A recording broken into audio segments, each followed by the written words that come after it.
começando aqui o nosso momento de reflexão na Palavra de Deus. Nossa intenção é que você, ouvinte, você que é membro da igreja e aqueles também que não são membros da igreja, queremos te dar as boas-vindas e que você possa, então, ser ministrado na Palavra de Deus. Antes de mais nada, gostaria de pedir a vocês que estão acompanhando esse culto, que abram suas Bíblias em 1 Reis, capítulo 17, e a gente vai estar acompanhando aí o texto e vendo como que Deus pode falar aos nossos corações através deste texto. Aqui o título da minha mensagem é: a verdadeira fé, ela é testada e desenvolvida. Uma fé que não é testada, ela não se desenvolve. Então isso é importante para nós. Sabemos que a nossa fé, ela precisa passar por um crivo, ela precisa passar por um teste. E esse momento é o momento que nós temos sido testados com a nossa paciência. Muitos já estão ficando agoniados, impacientes, intolerantes. Ouvimos de caso na Itália, onde irmãos e pessoas têm chegado ao extremo de até mesmo de cometerem suicídios. E isto porque as pessoas estão se desesperando. E aqui na história do profeta Elias, nós vemos que foi um período de 3 anos e 6 meses, para ser mais específico, onde houve uma grande seca, e foi o próprio profeta Elias que profetizou essa calamidade sobre o povo de Deus. 1 Reis, capítulo 17, versículo 1, diz assim: então Elias, o tesbita, dos moradores de Gileade, disse a Acabe: tão certo como vive o Senhor, Deus de Israel, perante cuja face estou, nem orvalho, nem chuva haverá nestes anos, segundo a minha palavra. A questão é, quem era Elias?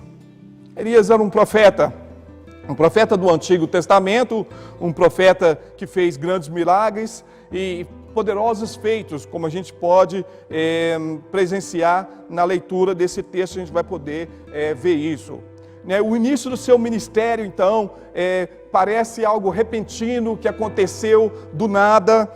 A história está acontecendo e de repente aparece o profeta Elias, e ele então se dirige ao rei Acabe com uma profecia que não iria chover sobre a terra por 3 anos e 6 meses. Ele previu então essa calamidade. Findo esse período, ele fala novamente e se cessa a calamidade. Apesar de fazer todos esses feitos, a Bíblia diz em Tiago 5,17 que ele era um homem comum, como eu e você. Não era ninguém tão especial que fazia dele singular. Era um homem comum, sujeito às paixões. Depois, se você quiser, você pode ler Tiago, capítulo 5, versículo 17. Apesar das suas fragilidades, Elias, o profeta Elias, ele tinha esse grande chamado à sua frente. Nós temos que entender que a nossa fragilidade não pode nos impedir de fazer a obra de Deus. Somos limitados, temos as nossas imperfeições, mas Deus, na sua soberana vontade, Ele pode nos usar como assim Ele bem entender. Primeiro ponto, a Bíblia nos diz bem clara que o justo viverá pela fé. Versículo 5 nos diz assim que ele ouviu as direções de Deus, o profeta Elias ouviu as direções de Deus, depois que ele já tinha dado a profecia ao rei Acabe. A Bíblia diz então, Deus diz para ele ir para o riacho, ir para uma parte deserta, ir para uma região isolada e ali ficar. Como nós temos hoje essa situação, onde nós temos o isolamento social, Elias também, como profeta de Deus, teve esse momento de isolação social.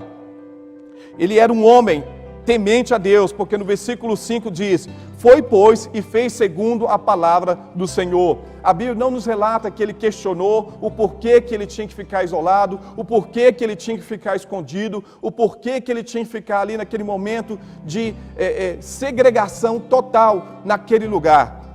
Ele simplesmente obedeceu a ordem de Deus e foi para a região onde Deus assim o tinha direcionado. Era um homem também que tinha intimidade com Deus. Ele vivia uma cultura idólatra, mas ele não se misturava a ela. Assim como nós hoje, nós vivemos uma cultura totalmente voltada para as paixões carnais, desejos e anseios da alma do povo pecador.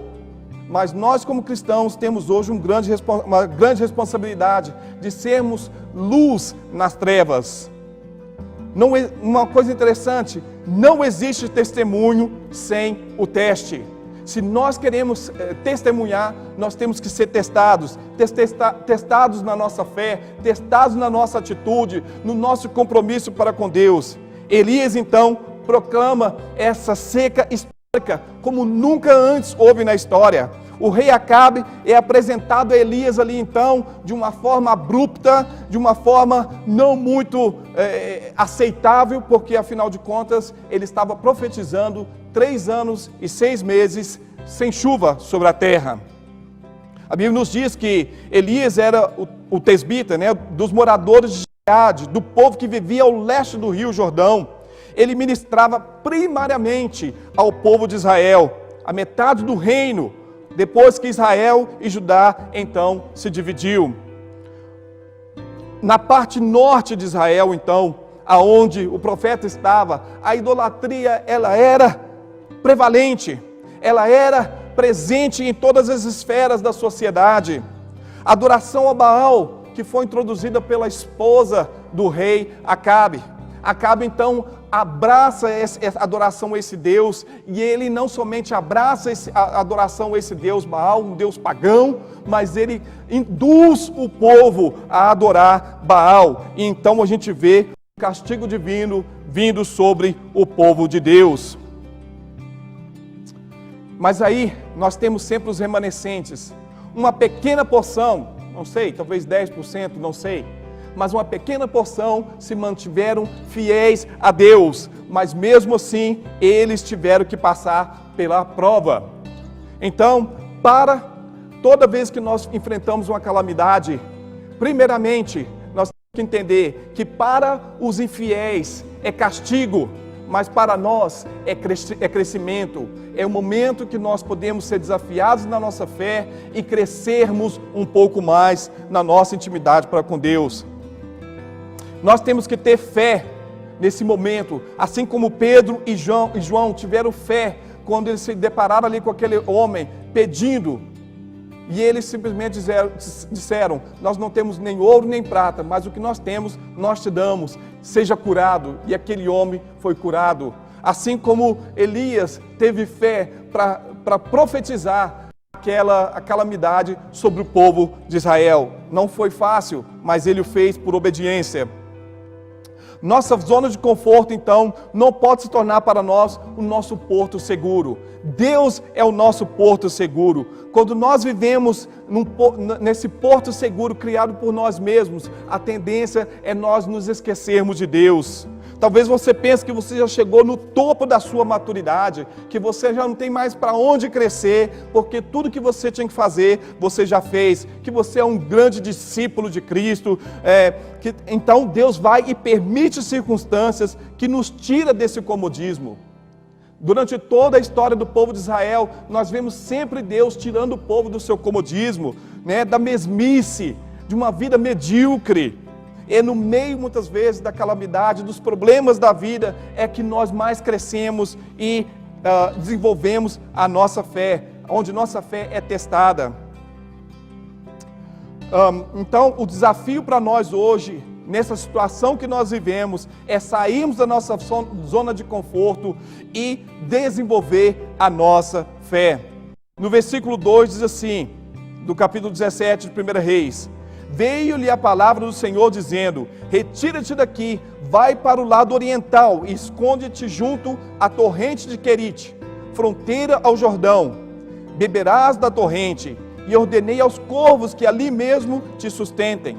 Foi, e fez segundo a palavra do Senhor. Retirou-se e habitou junto à torrente de Querite, fronteira ao Jordão.